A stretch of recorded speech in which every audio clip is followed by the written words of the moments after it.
אנחנו שמחות להזמין את חבר הכנסת יהודה גליק לברך את המעמד. שנייה נדיה. אין מה להגיד, יהודה תמיד לעזרנו, תמיד הוא נותן לנו כוחות, תמיד הוא מעודד, תמיד הוא נמצא איתנו, אין כזה דבר שהוא יגיד לנו אני לא בא, תמיד הוא בא. We are honored to invite a member of Knesset, Yehuda Glick, to come and speak. Yehuda Glick is always with us. Whenever we call him, he is here, he comes, and it's amazing.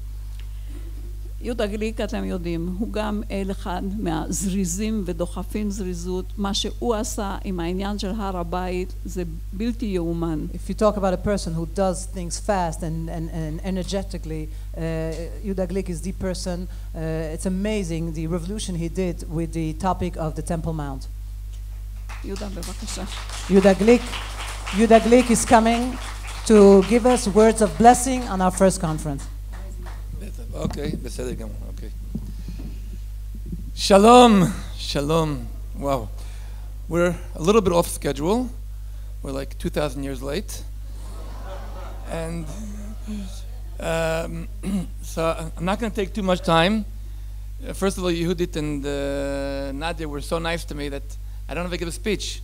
I sent it a week ago and it's already been printed in Hebrew and in English, so that saved me a full speech and saved you some time.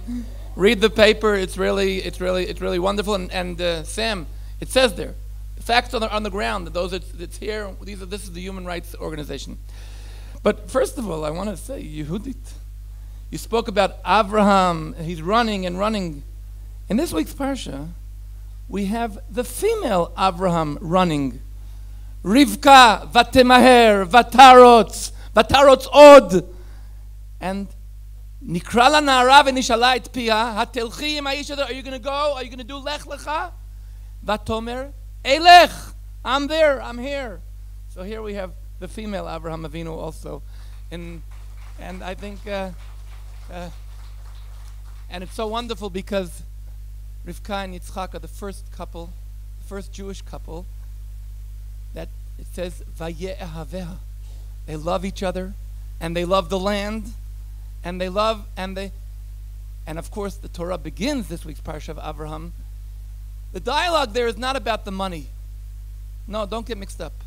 The dialogue between Avraham and Ephron is, Ephron says, no problem, you're welcome, you can come stay in my property. And Avraham says, no, I want it to be my property. I'll pay, that's not the question. Money is not the issue. I don't want to be your guest. I want to have it in my land. And that's what Avraham says. So I want to say, they met wonderful people here today.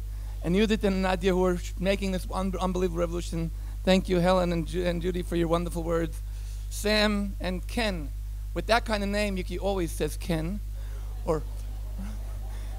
And it's Ken we can, as we all know.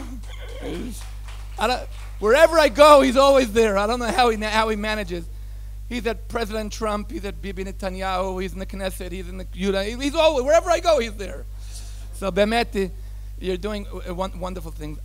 I want to bring one point of the main revolution that Yehudit and Nadia did.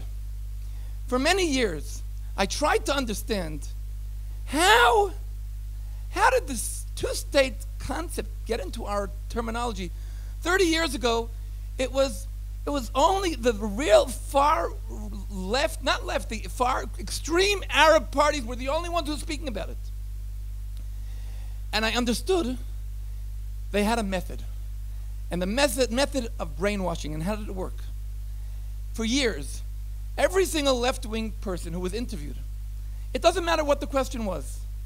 What do you think about the price of tea in China? Oh, the price of tea in China? Well, everybody knows that eventually there'll be two states. And then, about the price of tea in China.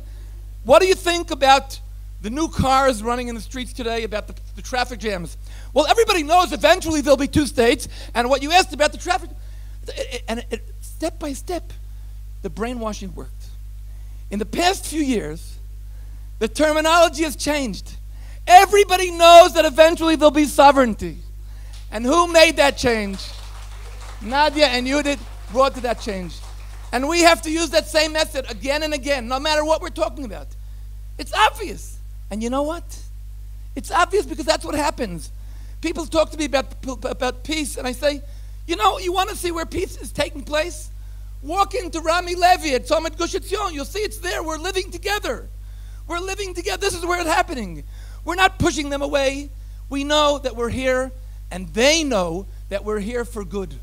And that's once they get used to the fact that we are here for good and we're not going anywhere, and this is our land, then they'll be happy to be part of it. But as long as they understand that it's our land and we are here. So I want us to remind ourselves all the time, two things. First of all, Baruch Hashem, we always have to thank. You know, a Jew, the first thing he does when he wakes up, he said, Modeh. Thank you, Hashem. Every single time I hear dialogue between two-state solution, one-state solution, I always say, thank you, HaKadosh Baruch Hu. Because 70 years ago, they weren't talking about two-state solution, one-state solution, they were talking about final solution. And Baruch Hashem, we're here.